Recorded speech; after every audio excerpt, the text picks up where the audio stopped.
Yeah, what's good, y'all? It's your man, the Bigga P, and I'm here with my first video for 2014. Um, 2014. Yeah, that's it's kind of crazy now. I think I've been doing these videos. Oh, I think September will be 4 years or whatever. So yeah, it's just crazy that I've just been doing these videos for so long.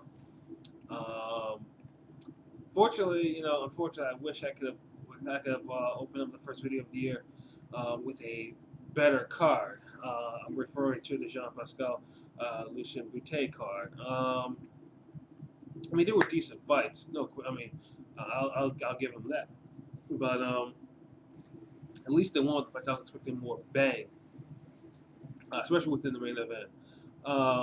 The first fight that opened up the televised card was Mike Perez versus Carlos Takam. Um, Yeah, of course, this is coming off the heels. Perez is coming off the heels of his war with Magomed Abdul Salamov, which of course had some near tragic implications. So you're wondering whether or not what his mind state would actually be going into this fight. And for the first 4 rounds, the fight wasn't really nothing home to write about. It was pretty boring. It was pretty dull. Takam was just really just was laying back on the ropes, or you know, pouring out a jab, and Perez was doing pretty much the same thing. It was a pretty boring fight. And then in the fifth round, it heated up when Takam decided to go all out and went on the offensive, which surprisingly was very surprisingly effective, and he continued all the way to the final bell.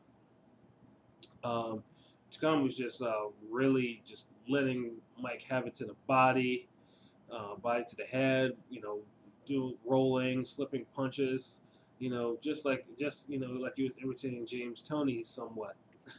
Um, Mike just never got in any groove. Like he didn't turn it up at all. Although, like I said, I love the infighting though, because what I like to see is really good infighting, and that's what I was showing. But just like Rose was just getting outworked and outworked and outworked.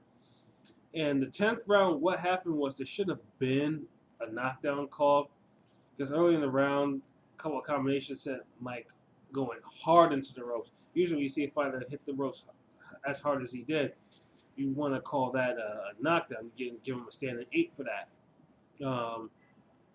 But it didn't happen. And Takam just ran away with the fight.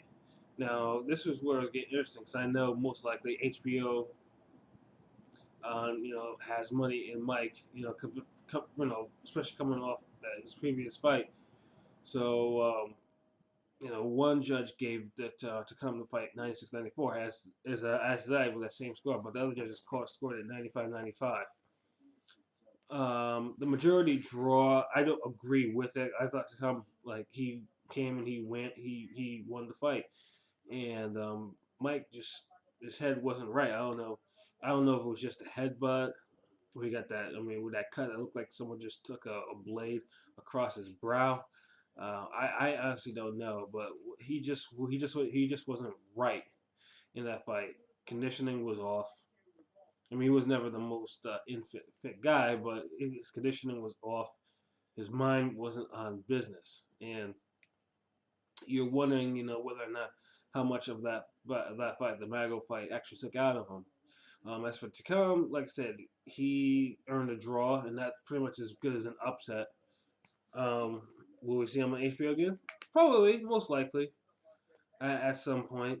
Um, like I said, I mean, it was a fight that was dull in the beginning, but it turned into something, very decent and watchable. And then the main event was Jean Pascal versus Lucian Bute.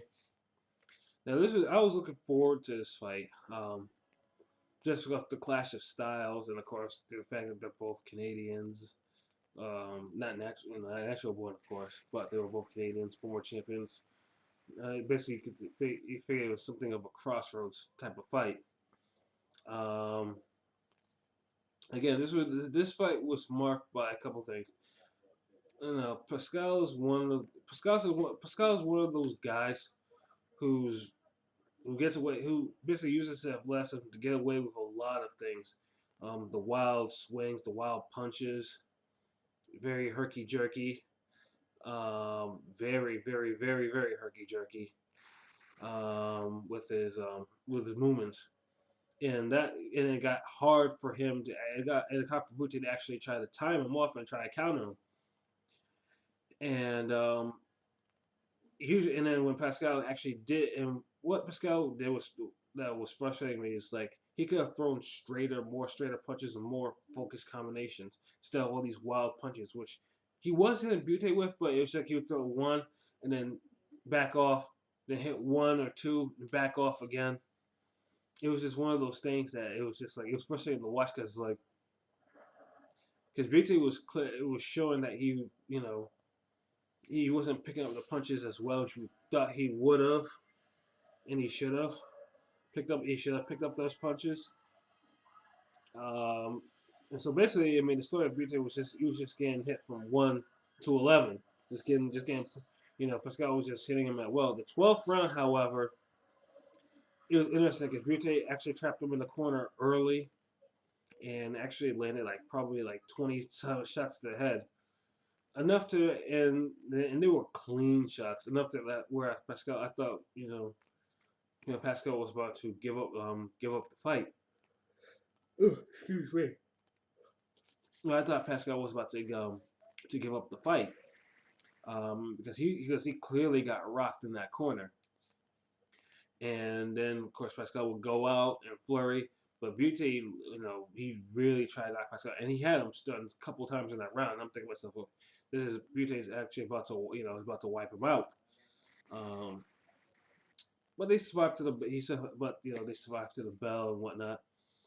And although I think one judge had the score a little bit closer than I would have expected. Well, the British stream, I have HBO, but I saw a screenshot of the British stream, actually had Bute, I think, a draw going into the 12th round, which I thought was absolutely laughable. But the other two judges' scores were pretty much on the mark for this type of fight. So, Pascal won a hard clean unanimous decision. I was wrong about that one. I thought Bute would win by decision. Um, One thing for Bute is for sure, physically, it's not. He still has it physically, but his mind is not where it needs to be. I think he's mentally troubled ever since the beating he took from Carl Froch. Um, and hopefully he gets his mind right. Probably see a sports psychiatrist or something like that to get his mind right to fight. Else he should probably retire. Because like I said, I mean, it made no sense for him to take a beating for 11 rounds, or barely offer up anything back, and then the 12th round just go all out to try and knock him out. So, I mean, as for Pascal, I mean, Pascal, he probably, he has options. I mean, obviously, I mean, I was expecting him to call out Stevenson since he was actually in the audience saying, "Oh yeah," because that would be a big fight on Canadian soil to have those two fight. But he said, Dawes was black like me, so we'll see what that happens. I mean, there's always Kovalev, um, and Shumanov. That both are all those are still options for him. So we'll see where it goes. But Pascal, like I said, what Pascal's getting away with in the Bute fight, Kovalev or Stevenson would have made him pay for it. That's for damn sure. So yeah, overall the card was decent. It was the first big card of the year for HBO, and I wish it was a little bit better, but like I said, it was decent. Next week's fights, both HBO and Showtime's open big card for the year, should probably be a little bit more interesting.